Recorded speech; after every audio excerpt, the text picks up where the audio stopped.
Welcome back. In this lesson, you'll learn to save data to a text file, which is an extremely useful technique to employ in your project. And the code that you need to add is actually quite simple. So follow along step by step with a currency converter. In this lesson, you'll learn what transaction records are.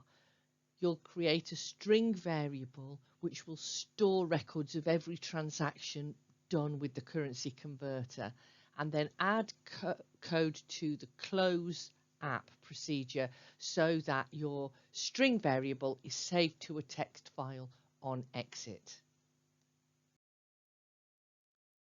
A transaction is a very loose term. It just means any event that alters data, such as a purchase or a booking, or in this case, the use of the currency converter. So we count one use of your app as a transaction, and many apps keep a record of the transactions. The main reason for doing this, however, is to learn the technique, which will have many different uses. So first things first, let's prepare a suitable variable that's going to save the transaction records. I'm just going to save it as a string, a simple text string, which will grow bigger as I do different transactions. And then at the end, I'm going to save that string to a text file. So let me also create a constant to record the name of my text file. I just chose currency log. It can literally be any name you want. I would save it as .txt, and the reason that I'm doing that at the top of my file is so that if I decide to change my file name, I only need to change it in one place in the file. You can use any names that you want here. And now I'm going to amend my convert procedure. In my version, I've called it pound to euro. And first of all, I'm going to ensure that the save string is a global variable, because I'm using it in two procedures, this convert one and at the end in the close app procedure. And it's much easier with tkinter to just use global variables.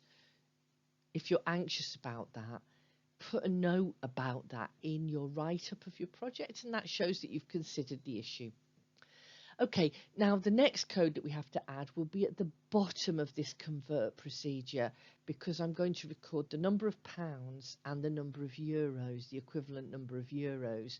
That keeps a full record of my transaction. So there it is. I've converted pounds and euros into strings and joined them with the equal sign. So let's say it might say £100 equals 117 euros, and that will record my transaction. And then I'm going to add that transaction to the save string. So the save string will get bigger and bigger every time I use my app. So the save string, I'm going to add the transaction to the existing save string, and I've also added a new line symbol so that each one of my transactions will be on a new line. That's literally it. So as long as you've added that, as you use your program, this save string will be building up in the background. You won't be able to see it because it's just stored in memory.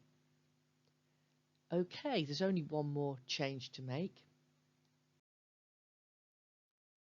Go to the close procedure, whatever you've called it, and just before the window destroy command, add those two lines. You can simply copy those two lines if you like.